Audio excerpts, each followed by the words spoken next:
Evening, everyone. Good to be here again, I hope.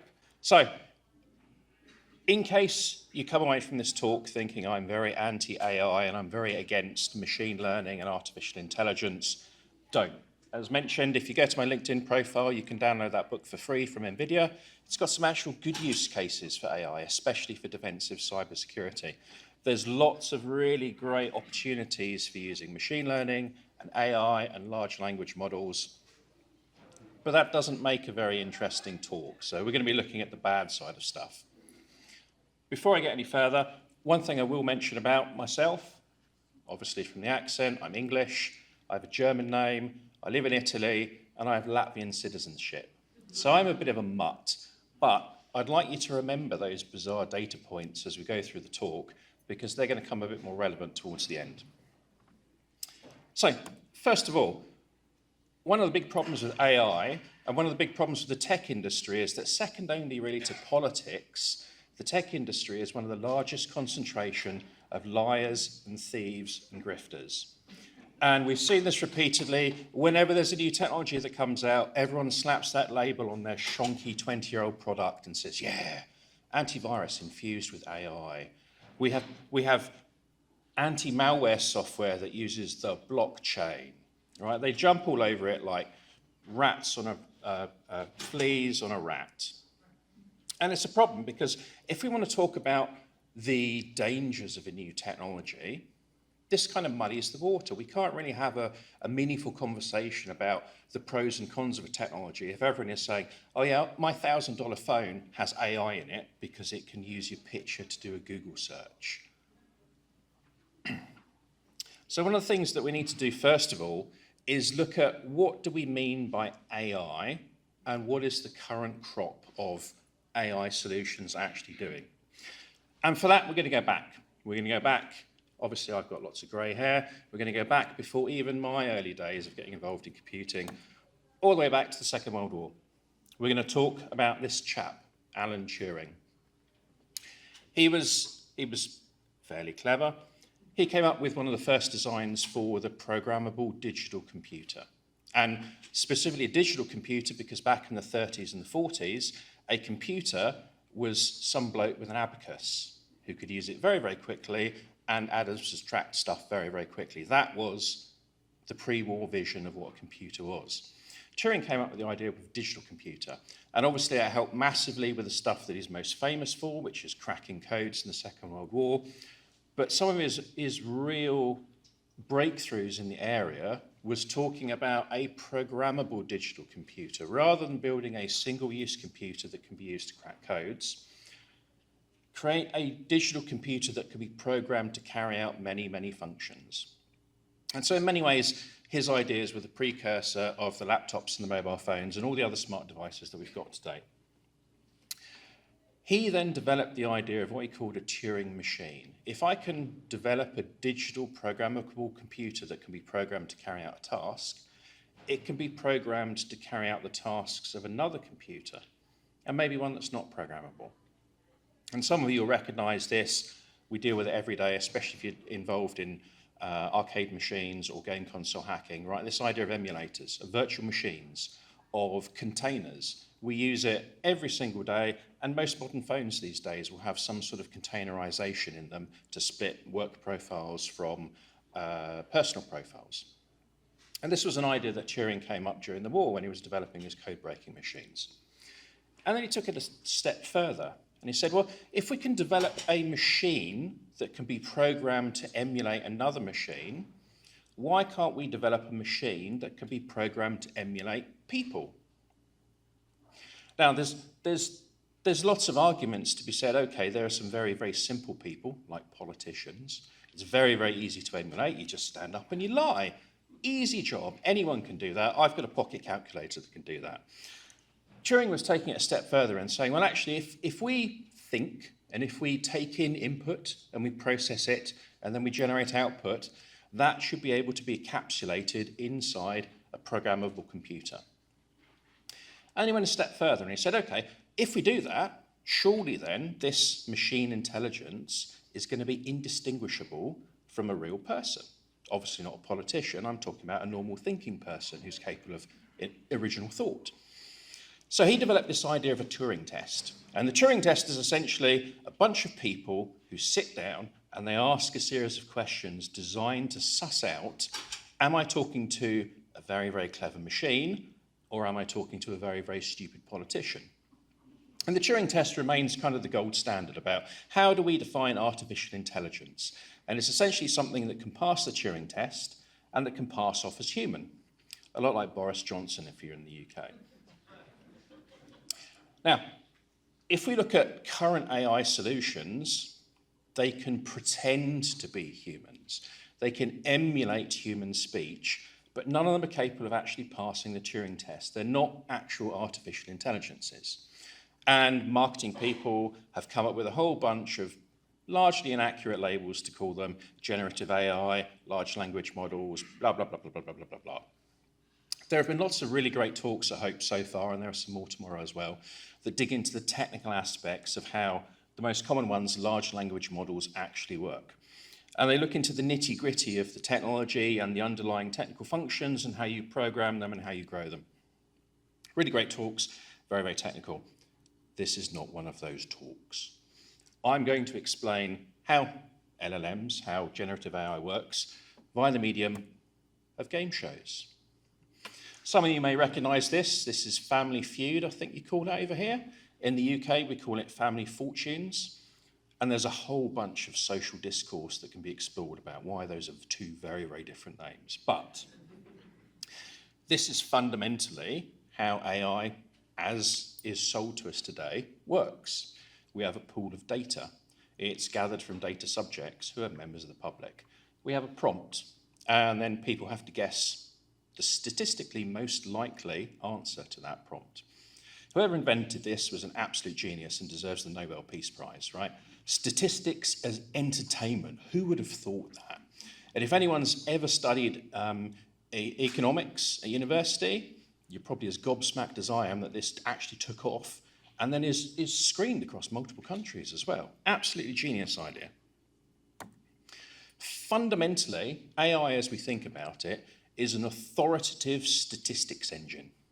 And it works in exactly the same way as Family Fortunes, Family Feuds does. It generates output based on statistical analysis of the model that it's been given and the data that it has access to. And this is an important distinction because large language models, generative AI, don't give out the most accurate answer. They give out what is statistically the most likely answer based on the data that they have and the model that they've been trained on. And those are two very, very different things. Yes, if you go to ChatGPT-4 and you ask it a bunch of questions, it will probably come back with something that makes sense and sounds plausible because it has a huge amount of data to analyze off the back of that. If you try and get a large language model to give you output for something it's not been trained for, that it has insufficient data for, it's going to spew out a bunch of garbage. It's going to be unintelligible nonsense. I call this an authoritative statistics engine because all of the chatbots especially, but most of the large language models, most of the AI tools that we use today are programmed in such a way that they give out their output in a way that we believe them. And from a very young age, we are conditioned to respect authority figures, listen to your teachers, listen to your parents, go to the police if you're lost, right? All this sort of stuff. I'm fairly certain no one still trusts politicians anymore. No, didn't think so. We are more likely to believe someone or something if it speaks in an authoritative way. You're doing it here now. You're listening to me. I'm here pretending that I know what I'm talking about, and I'm speaking very confidently about it, and you're all sitting there going, yeah, Tom knows his stuff. This is great. What an awesome talk. Hands up, who has heard a politician in the last 2 months confidently talk nonsense about a subject they know nothing about? Yeah, most of you. Of course, it's election year, right? They're all coming out of the woodwork. Just had general elections in the UK, there's European elections. You can't throw a stone without hitting a politician who's spouting off about something they know nothing about.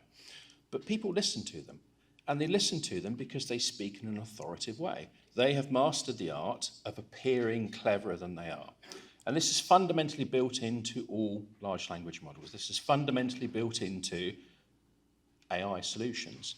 If you ask ChatGPT a question, it turns and says, well, I kind of think that the sky's blue and the grass is green, but there's only a 60% probability based on my data. Right? You think it was rubbish. But if it confidently says, yes, I know that the sky is red and the grass is brown, people will believe that because it is delivered to them in a confident, authoritative way. And we're going to get back onto why there are some issues with this authoritative presentation of data later on as well. Now, lots of people have been talking about the dangers of AI. And this is stuff that we've all heard before. We've heard it before as technologists, we've heard it before as hackers, we've heard it before as security people. AI is a neutral technology. It is a dual-use tool. Yes, it's absolutely fantastic for phishing attacks. I love it. It's brilliant. Yes, it's also good for learning a new language. I live in Italy. Italian's difficult. AI is helping me an awful lot. It's great. But we've seen this before, and we can go all the way back to the 80s when Alec Muffet created crack for Unix systems to crack passwords. The outrage, the hysteria in the press was massive then. We've seen it when BackOffice was launched. We've seen it when Satan was launched. We're still hearing about encryption, even now today. In 60 years' time, when we're all back here for another hope and we're just head in jars like in Futurama, we're still going to be moaning about governments banging on about how encryption is dangerous and it should be outlawed. These are all dual-use technologies. They have pros and they have cons, but fundamentally that's because at their core, they are neutral technologies. And AI is another manifestation of that. It has good uses and it has bad uses. Like I said, talk about the good uses of AI, crappy talk. Let's talk about the bad uses of AI. Let's look at the real dangers of it. It kind of breaks down to three main areas. So we've got the companies and the people behind AI solutions. We've got the issues around data inaccuracy and the opacity of the data and the models. And then we've got issues around data theft and privacy breaches. AI, as it is built today, poses zero chance of some sort of Skynet Terminator-style HAL 9000 uprising. It is exponentially more difficult to create an AI that can emulate a pet than it is to generate an AI that can pretend that it's talking like a human being.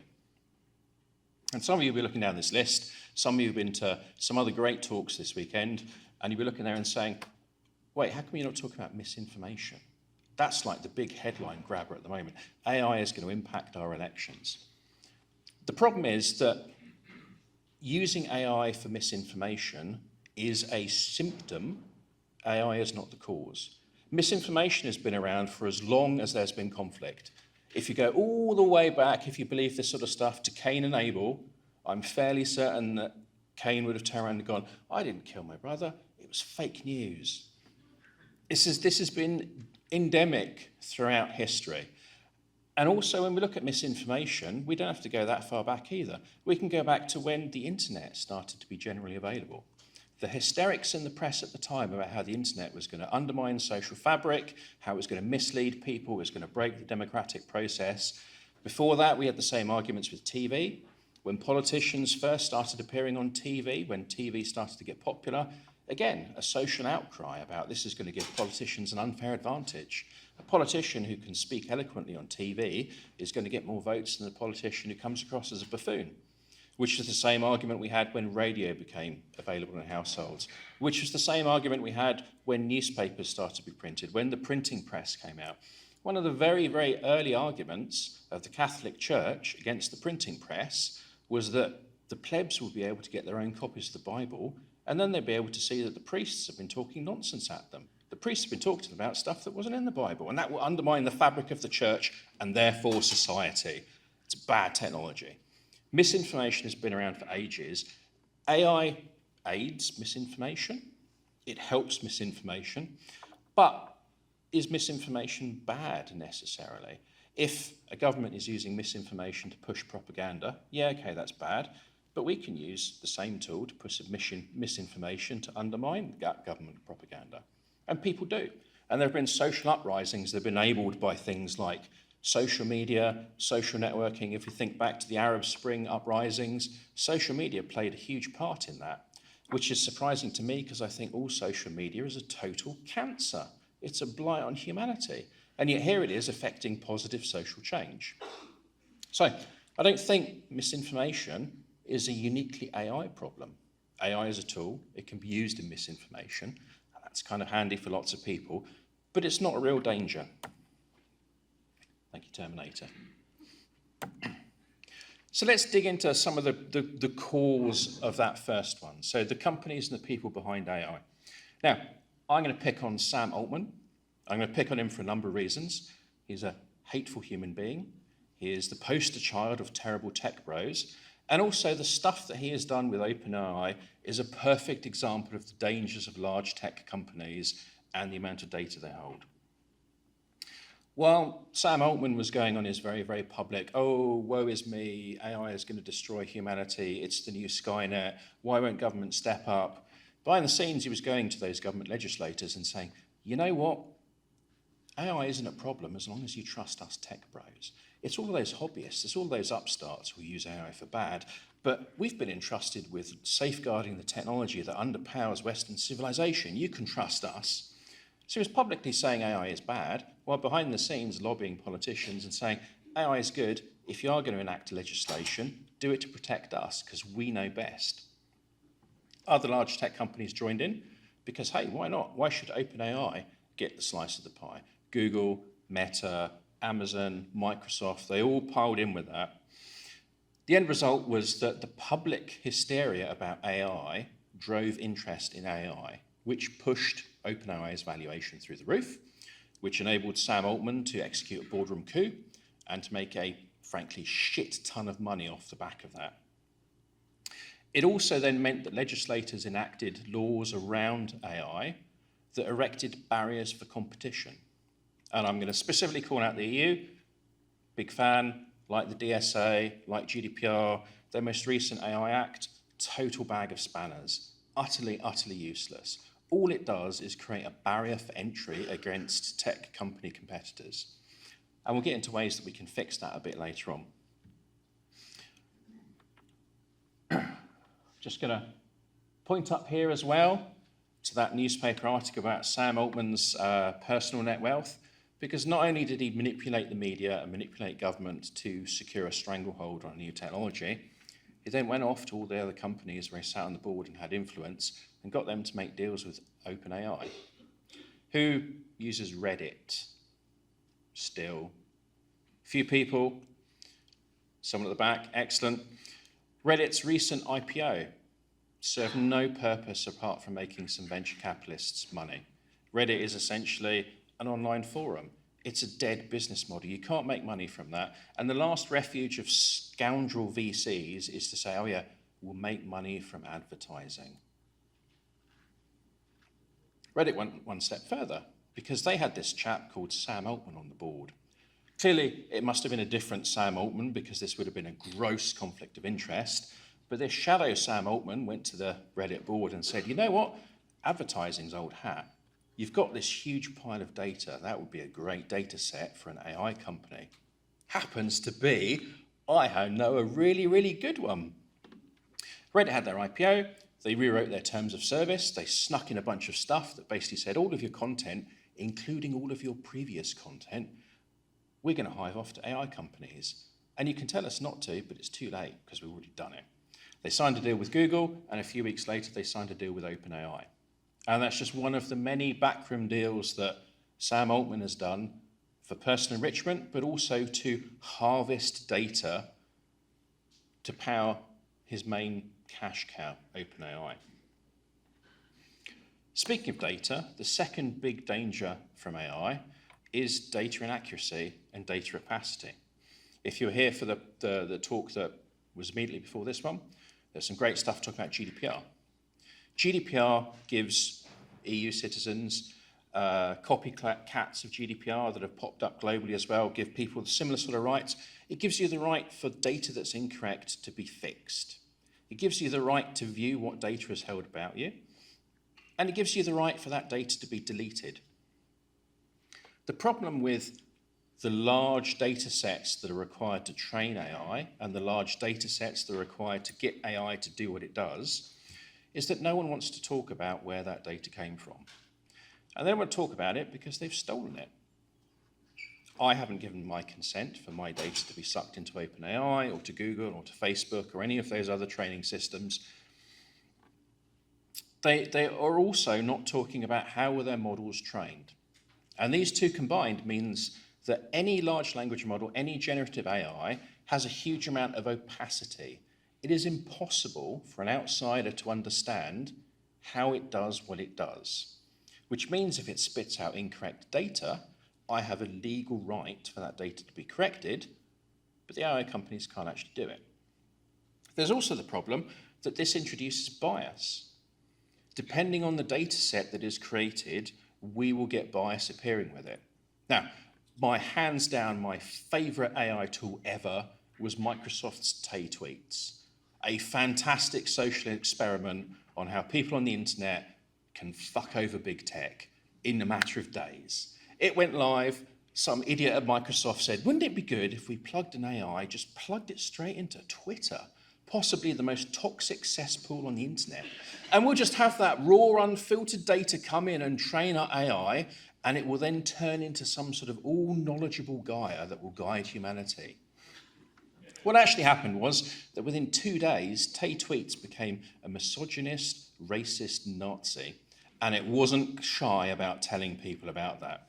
This is perhaps my most favorite tweet ever in the history of mankind, and it's from Tay Tweets, and it's an absolute banger. It's fantastic. It sums up the problem with data opacity and data going in. And equally, we had issues with Google's most recent AI attempt with its image generator, where it didn't matter what prompt you did, it always gave an output that didn't match up with it. And this is a fun example. Show me vanilla ice cream, okay, it showed me chocolate ice cream.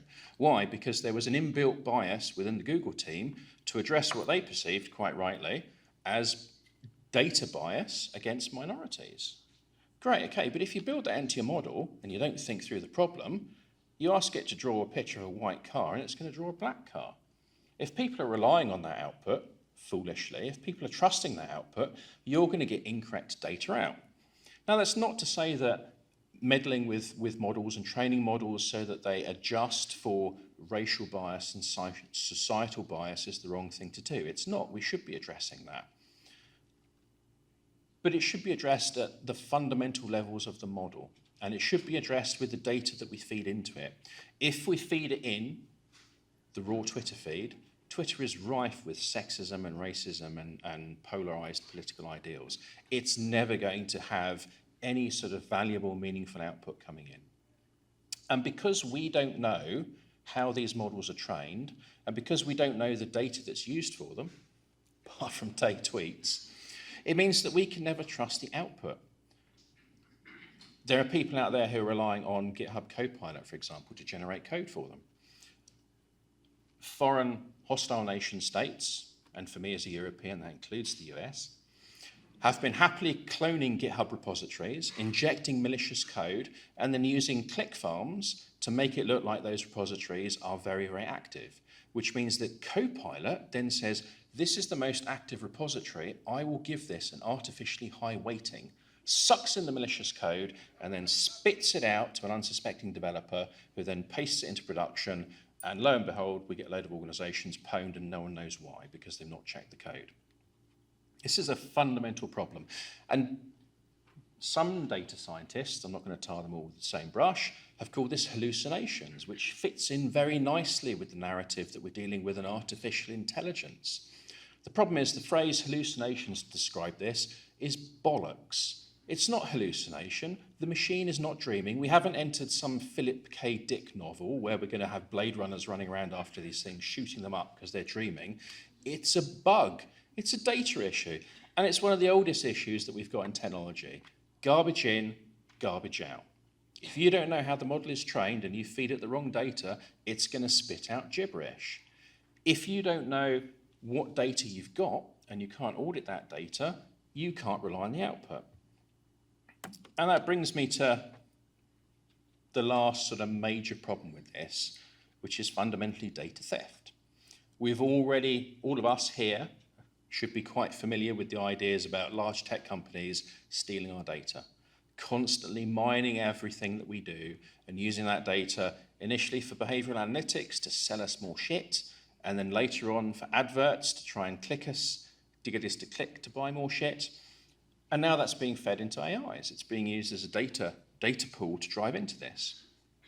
And the problem is that that data isn't theirs. It's not theirs under copyright. It's not theirs under the laws of GDPR. It's not theirs under the laws of various privacy legislation that's in place globally. And in many cases, it's not there because, like with Reddit, they've retroactively changed the acceptable use policy, and data that you thought was yours and was part of a community has been sold off wholesale without your knowledge and without your ability to stop it. Large tech companies have decades of experience doing this, and they've got very, very good at it. And this is one of the main reasons why AI companies refuse to talk about how they've trained their models or what data sets they're using. They're essentially pleading the fifth, as you guys say over here. They're holding their hands up and saying, well, if we told you how it worked, the first thing you'd say is, wow, you've broken the law to do this. Where are my lawyers? So they're keeping stum about it. No one wants to talk about it. There has been some rumors that Google have been talking about, oh, we're going to sell AI solutions into the US military to help them with intelligence. Okay, great, they're a business, they're doing that. One of the side effects is if you start to submit legal queries to Google saying, we want to understand how your AI works, they're going to hide behind that nice big impenetrable shield. This is a danger to our nation. This is critical national infrastructure, and you can't question us because we've done deals with the government. You're just going to have to shut up and use it. As I mentioned, AI can't meet GDPR legal requirements. I've not given consent for my data to go in. It can't even tell me what of my data that it has, and it can't delete it. When ChatGPT, I think it was 4, was released, the Italian Information Commissioner immediately turned around and banned it from use in the country because they correctly identified the fact that it was illegal. OpenAI did some lobbying. They made some namby-pamby statements about, oh, yeah. If any of you have watched South Park, Bigger, Longer, Uncut, Sam Altman basically did a Saddam Hussein and was like, I can change, I can change. The Italians sucked it up, but they've been keeping an eye on it. Some of you may know the name Max Schrems, an Austrian activist who properly stuck it to Facebook multiple times about their data theft and got the EU to levy some fairly hefty fines against Facebook and struck down some inadequate data sharing rules with the US. He started a group in Europe called NYOB. None of your business, it stands for, which is quite apropos. They've sent a bunch of requests into OpenAI basically saying, you've given some inaccurate data. Legally, I'm allowed to ask you to fix that. Do it. Oh, by the way, I'm going to give you a subject access request. I'm legally allowed to ask you to give me a copy of the data you've held. OpenAI have formally turned around and gone, we can't do that. That's not how AI works. You're just an activist. Don't worry your pretty little head about this technology stuff. We're the best. Now, NYOB aren't going to take any of that shit, thankfully, and they've started enforcement action through the Austrian Information Commissioner, who are currently investigating OpenAI for widespread, flagrant breaches of EU law. And this is great because it starts to open that can of worms so that other countries, other areas of the world, California's got a fairly decent privacy law, hopefully they'll be following suit as well. So, if that's all the bad stuff with AI, I don't want to leave you all with a sour taste in your mouth. What can we do about it? Now, I'm going to talk, first of all, about data poisoning. And I'm going to have a very specific example of here. I personally have suffered food poisoning attacks from a fast food company. You can now get data poisoning attacks. Any of you see that popped up? Let's let it cycle through again. Keep an eye on the top right, top left even, of this fairly terrible McDonald's advert. There. Some of you may be familiar with the idea of subliminal advertising. which was very early on in film and TV. People worried about in between the frames of pictures, people would insert things like buy Amazon stock, give your data to Mark Zuckerberg. So they enacted laws about it. One of the interesting things about AI, here we go again, especially when it's in things like autonomous vehicles, is that it is analyzing data far faster than human eye. So things like subliminal advertising, where we splice in malicious data into an audio or a video stream, is wildly effective against AI. And this particular one, there's a link there. There's a paper where they have explored using animated advertising boards, animated billboards, and inserting things like speed limit signs or traffic signs for a split second in an animated advert, which, and this is a technical term, causes autonomous vehicles to shit themselves. They'll be driving along, we'll be sitting there going, oh, there's an advert for a salmonella-inducing burger, lovely, oh. The autonomous vehicle will be driving along going, oh, it says it's a 90km/h speed limit and I'm doing 120, slam on the brakes. It's a hugely interesting paper. I encourage you all to read it. It's been published by the ACM, so it's not like it's an academic paper. We have to pay Elsevier $3,000 to go and read it, right? It's free on the web, you can go and look at it. Very, very interesting research.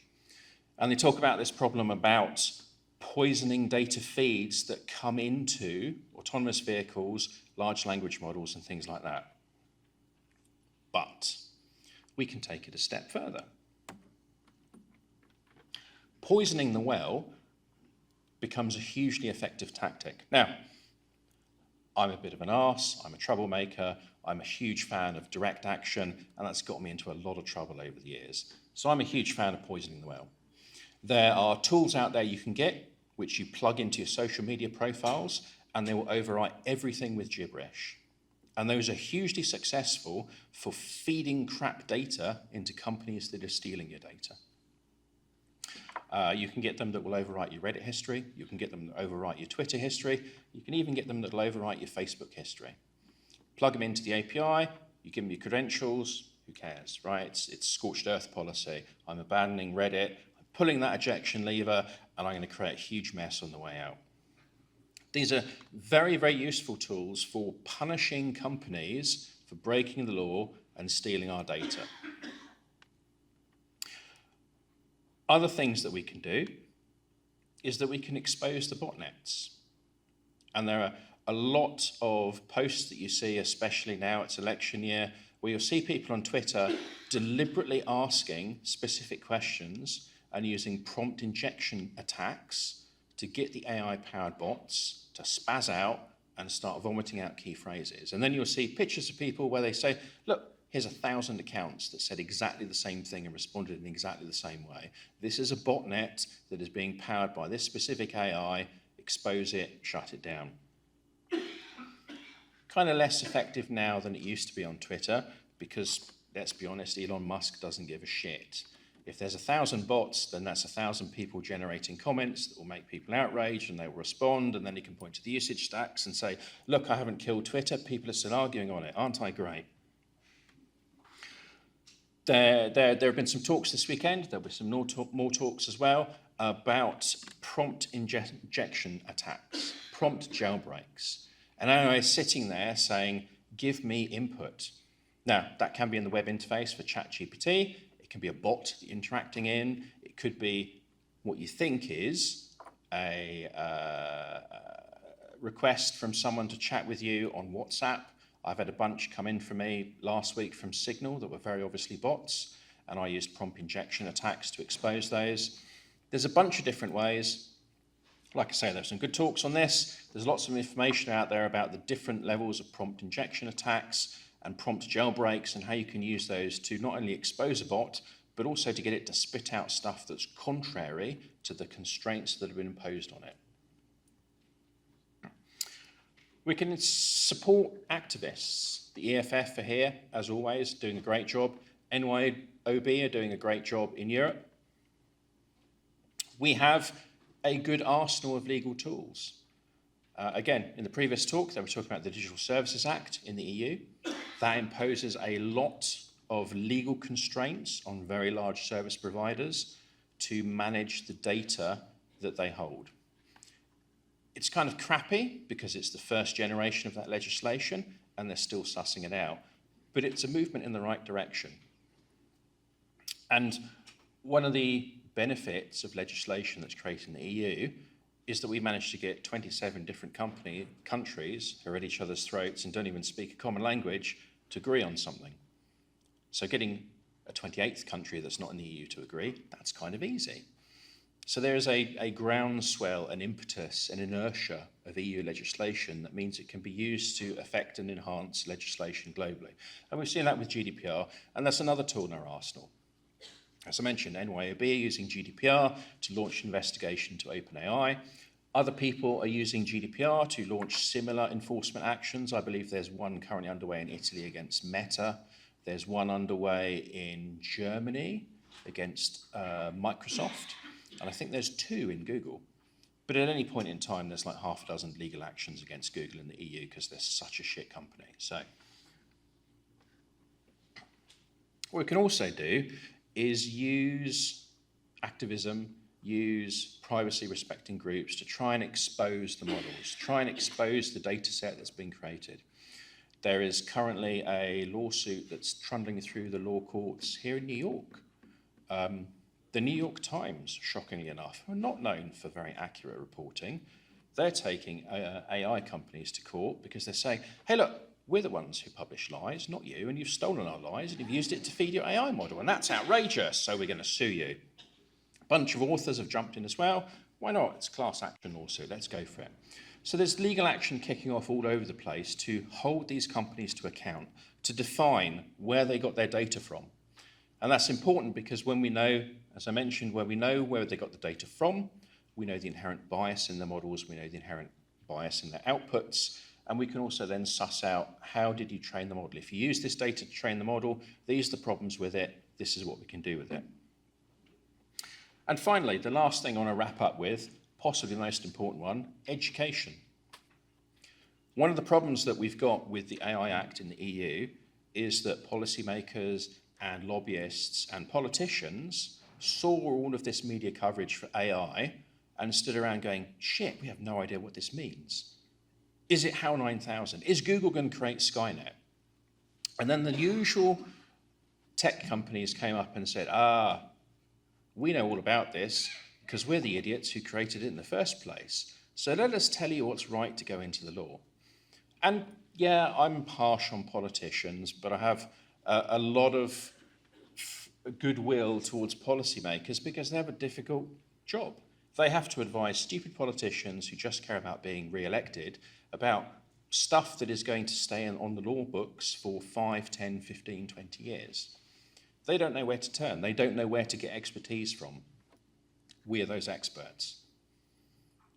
Reaching out to policymakers, going to policy seminars, conferences around legal policy, reaching out to organisations like EFF, who are very strong in the policy space. In the EU, we've got EDRI, we've got a bunch of other organisations that lobby on behalf of technology, giving them support and education and saying, look, this is how this stuff actually works. Don't believe the hype. Don't be the only voice in the room. We can educate these people, and that will then manifest itself in a slightly better level of law. Now, it doesn't mean that the legal framework is going to be perfect. It never is. It needs to be refined. People need to be sued. We need a couple of tech companies to be punished publicly before we can then get some case law and we can refine it further. But it's a start and it's a good direction. And also everyday people. I was talking to someone last week who was going, you know what? Copilot's the shit. It's awesome. I had no idea how to program in this language, and I plugged into Copilot, and it generated all this code, and I pushed it to production that afternoon, and it's all been fantastic. I can see someone down there just going, oh, God. Oh, God, no. Yeah. Those people need our help. Those people, yeah, it's a crappy job market out there, right? People are doing what they're told because they want to keep their jobs because they've got bills to pay. And if Copilot or a similar tool gives them an easy way out, gives them a quick answer, they're going to take it. Why wouldn't they? I am possibly the laziest man on the face of the planet. And if I could trust AI, hell yeah, I'd get it to do my job. Absolutely. Who wouldn't? We need to help these people understand the dangers of that. We have more than enough examples and evidence of incorrect output, of introducing malicious code, of introducing backdoors, of poisoned supply chains. All of this stuff has manifested itself at that sharp tip of the spear with AI. It is bringing all of that malicious crap together and serving it up on a platter to developers and to DevOps people and saying, here's a solution, just cut and paste this in. There have been some very well publicized research that was floated on Twitter, despite me slagging it off, where people have been saying, okay, they got ChatGPT to write code that didn't link in a library, but when you plugged it into your IDE and you did code complete features of your IDE, it linked to a known malicious library because that was the best fit according to the IDE and according to Copilot or ChatGPT. So you don't even need to include malicious code. You can hint at malicious code and it will then link it for you and prove your downfall. All of this is hugely important for us to share with people around us. And not in the don't be a fucking idiot and do that sort of way, but to do it in a, hey, did you realize this is how it works? Because most people don't. Most people are still buying into the very public idea about how all of this stuff is just automation. And it takes away the drudge work. And yeah, don't pay any attention to all those artists who've been put out of business behind the curtain. They kind of don't matter. Look, here's a pretty picture of a kitten riding a unicorn and it's AI generated. We're in a unique position to help people understand that and to help people push back against its use. And as I said right at the very beginning, AI has some good uses. There are some use cases where large data problems, which are well understood with well-trained models, are a perfect fit for this sort of stuff. If anyone works in a security operations center as an analyst and spends their day dealing with false positives, an AI-based solution trained on that data, plugged into your SIEM, is perfect. It cuts down those false positives. It gives you a probability of this being an incident rather than just, here's a critical alert, go and look at it. There are some good use cases, but we need to educate people around us to understand this is a good use, this is an iffy use, this is an absolute dog shit, terrible use case, don't ever do it, stop, stop, stop, stop, stop, before you push to production. Thank you all very, very much for listening to me ramble on. Any questions? Hello, thank you very much. This is really, really interesting and great to hear from like a CISO perspective as well.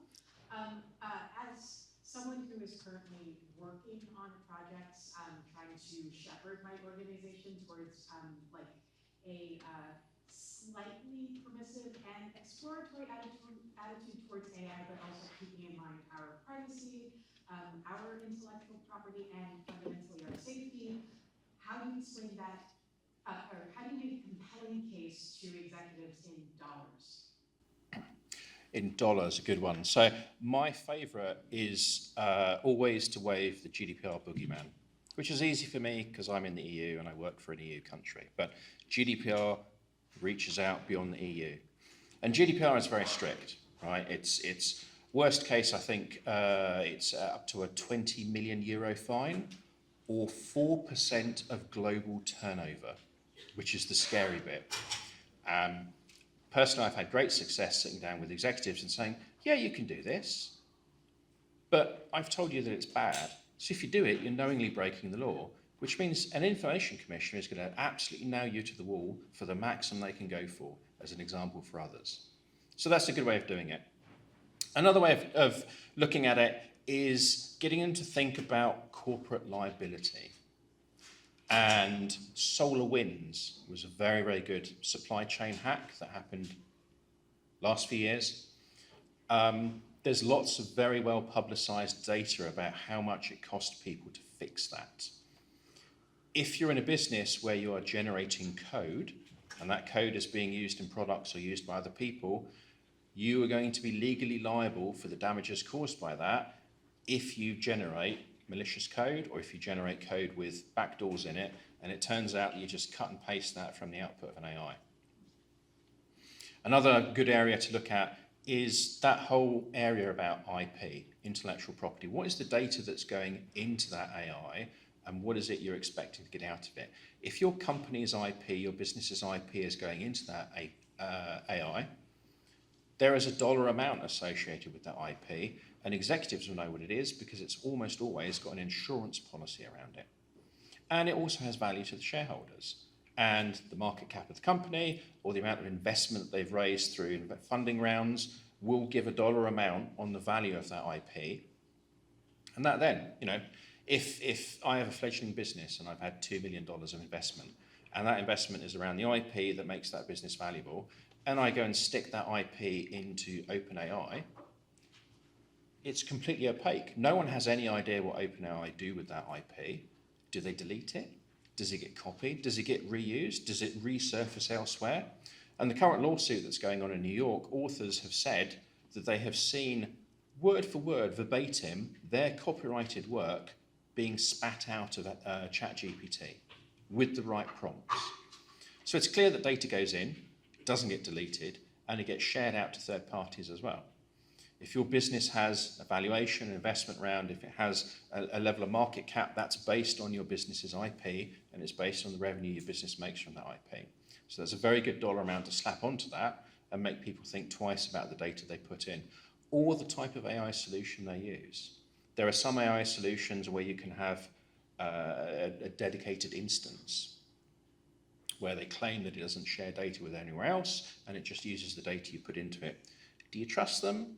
Well, one of the companies saying that is OpenAI, and Sam Altman deserves a Nobel Prize for bullshit and lying, so I wouldn't trust them as far as I could throw them, and I would like to throw Sam Altman, it would be good.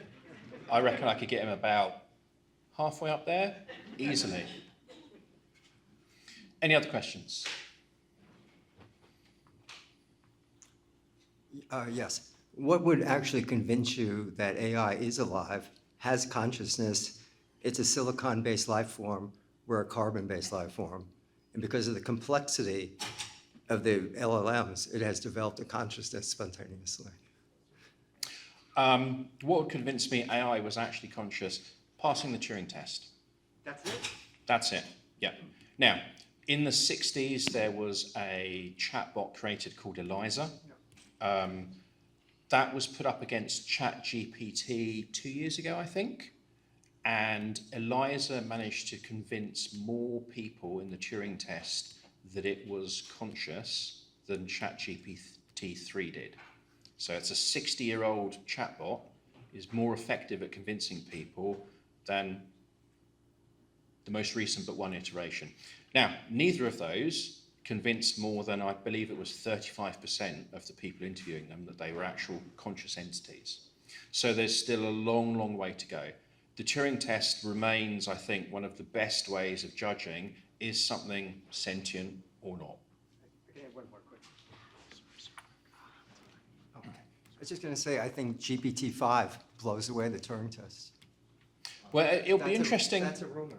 It'll be interesting to see. So one of the interesting things about the Turing test is that the questions are designed to probe for thought as opposed to mimicry.